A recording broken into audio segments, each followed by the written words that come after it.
If you guys were ever to ask, what's the last meal that I would eat before I die? This is it. I'm Keon here with Key Flavors, and I'd like to welcome you to this episode of Masters in the Making.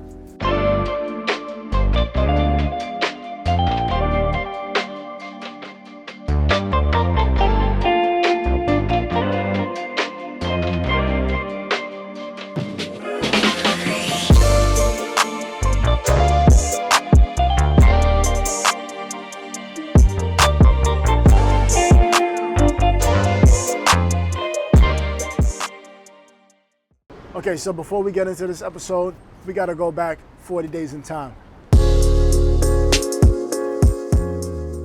Okay, so why are you guys watching this? Because you can't have it all, Key. You can't know how to cook. You can't have a garden. You can't be fit. And most definitely, you cannot ride a motorcycle. It's just too much, Key.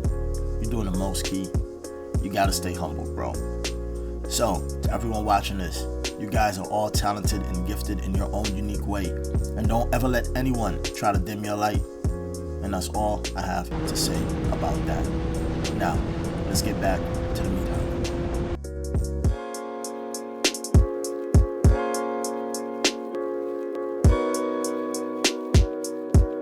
We are at the Meat Hook. This is one of the most reputable meat shops where you can get some very high quality products.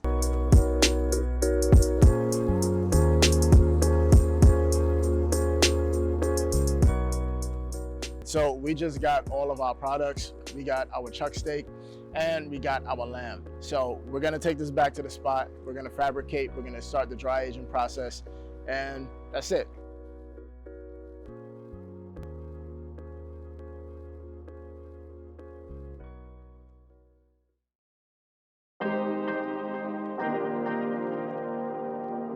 Okay, so first I want to say happy holidays to you and your family from us over here at Key Flavors, right? Obviously today, if you Guyanese, you know we are making Pepperpot. For those of you who don't know, this is Guyana's national dish, and we only have it during this time of year over the holidays. So I want to talk to you guys quickly about the dry aging process. If you were as ignorant as I was when I went to culinary school, dry aging is one of the reasons why you can go out to dinner and have a steak or another cut of meat cost over $3,000, $4,000, even $1,000 and more. All right, dry aging is when you extract the moisture out of the meat, and that really intensifies the flavor profile. Now, I decided to go with some chuck beef, lamb, and oxtail because chuck beef, for one, is the best meat that you can make with stews. How do I know that? We have a book called the Flavor Bible. Low-key, I believe that this book was made especially for me, you know. So one of the issues that I have for the real pros out there that are watching this is that the umai dry aging bags is 100% terrible. And what I had to do was use the seal bags that came with the vac sealer, and then instead of keeping the temperature of the meat below 30 degrees, I went a little bit lower, below 10 degrees. And then what I would do is every 5 days, I would take it out, get out all of the moisture, all of the liquid that was getting trapped inside the bag so that no bacteria, anything will grow, and then I would reseal it and then continue the dry aging process. So that's why, if you're familiar with dry aging, you would know that usually after a certain time, the meat gets very black on the outside and you actually have to cut it off. But mine's didn't, because all of the moisture was trapped inside of that bag. And the umai bag that I bought, which promises like those like little air sacs to actually let the liquid out, it was just terrible, and it didn't work with the vac sealer that I had, so I had to improvise. Okay, so the meat is still 100% safe. We cleaned it, I broke it down, washed it with some vinegar, and I know a lot of people have very conflicting ideas. Obviously in culinary school they teach you that you're not supposed to wash your meat because it spreads bacteria. I don't know, I feel like we're all gonna die at some point, and if I die from, you know, cleaning my meat, then so be it. Another thing that I'll point out is that if you can put meat in a brine, I don't understand why you just can't wash it with a little bit of vinegar, some lemon, a little bit of salt, and dry it right after, you know? So let's get into this. All right, so now I gotta talk to my countryman them about what I gonna do next, right? Because I don't know what y'all thinking. You get a meat here and ain't get no seasoning on it. I have a reason. Normally when we make pepper pot, we just season the meat, let it marinate for a couple days, and then we good to go. But I wanna do something a little bit different. I wanna sear it off first. And sometimes I just find that when you marinate it, it does get too much liquid inside of it. And then when you're trying to get that nice golden brown syrup on it, which does actually caramelize the sugars on the outside, and then you just get a lot more flavor from that. So there's why I just gonna put some salt, some pepper, caramelize the meat first, and then when I actually making the big pepper pot, I gonna bloom a lot of the seasonings and the spices along with the onions and the garlic and the ginger and all them thing there, and then you're gonna get a lot more flavor because you're cooking out the spices in the oil itself. The flavor that you get from this is so intense and it's just so much more rich than if you don't get that syrup on the meat.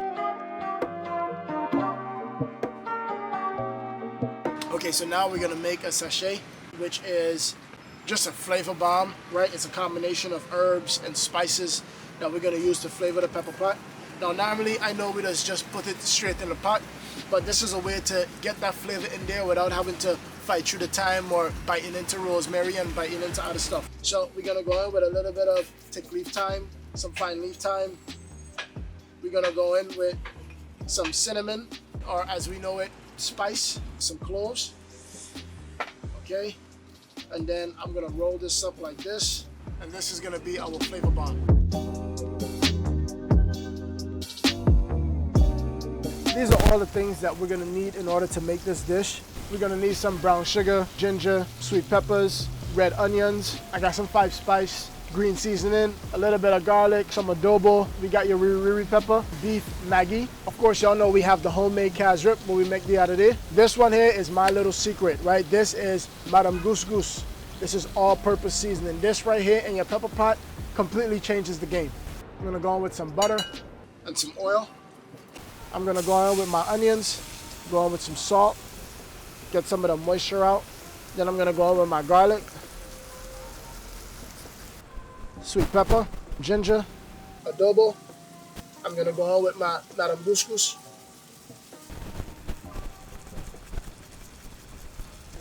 With some 5 spice. And then we'll mix this all together. And you could already smell all of the spices blooming. I'm gonna go in with my cube and the riri pepper. I'm gonna cut it in half. And I'm gonna go in with 4. And last but not least, I'm gonna go on with my green seasoning. This needs a lot of flavor, okay? So I'm gonna put this in first, and then I'm gonna put the meat on top.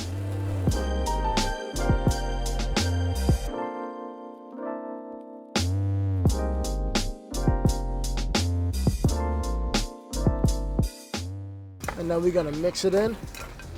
So now we're gonna go on with the cassareep, which is what gives it the flavor profile that we all know and love.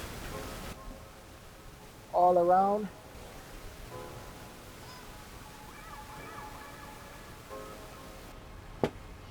I'm gonna go on with some brown sugar. And then we'll cover this with some water. And then mix everything up. I'm gonna go on with a little bit more cassareep. I'm gonna bring this up to a boil, and then we're gonna reduce it and let it simmer for about 2.5 to 3 hours. This is not gonna be ready until 3 days from now. All right, if anybody know good pepper pot does need time to let the cassareep really combine everything together and enhance the flavor. Once it's done simmering, we're gonna put it in the fridge, and then y'all don't know what else we gotta make for this. Now, before we actually bring this up and then let it simmer, I wanna taste the flavor just to make sure I'm on the right track.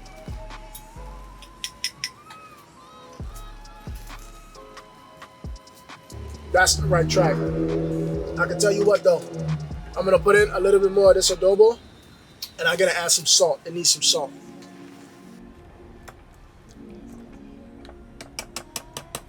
Let's give this one more taste.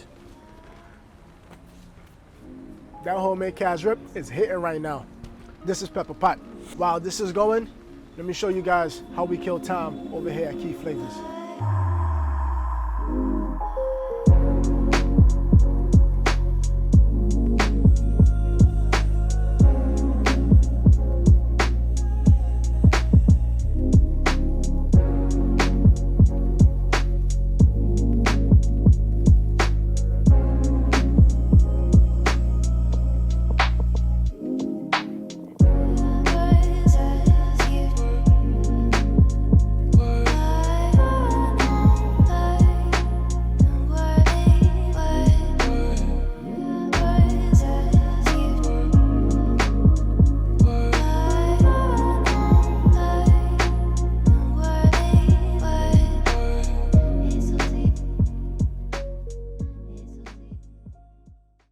Okay, so 3 days later, Christmas morning, I think all my GT people know what I'm about to do.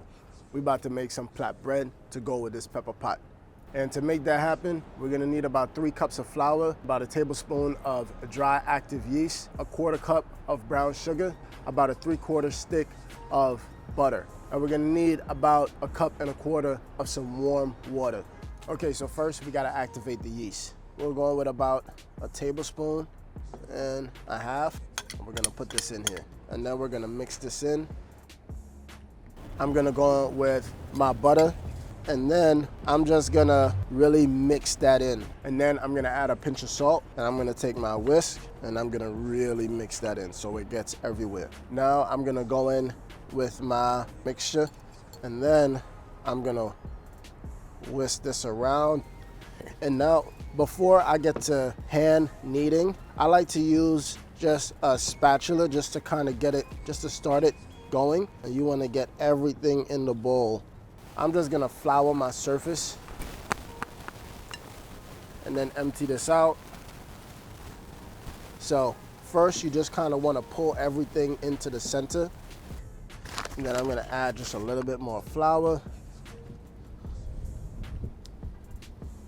Okay, and then I can really start kneading it out.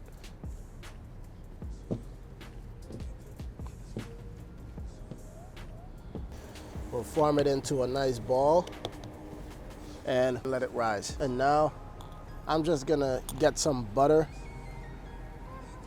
on the outside. Now I'm gonna put this in the oven, and the trick to get this done faster is I'll put this at 170 degrees for about 15 minutes and then let it rise up. Okay, so now we're gonna flour our surface. We're gonna take this out, and then I'm gonna pull this in.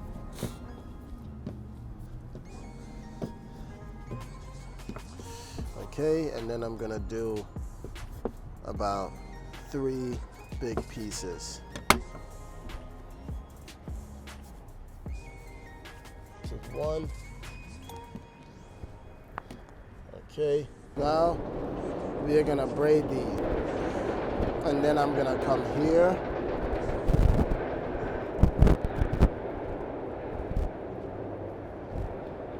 And then tuck this under.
Okay, so I want to thank you guys for tuning in to this week's episode of Masters in the Making. If you liked everything you just saw, go to hit that like button, subscribe to the channel, and hit that notification bell so you're updated every time a new episode drops. All right, for my masters that just saw everything that took place, I hope you guys will engage with me, leave a comment below so I can know all the little mistakes that I made and so I can know exactly how to improve. That would be very helpful. Appreciate y'all. Till next time, to God be the glory. As always, stay blessed. Peace.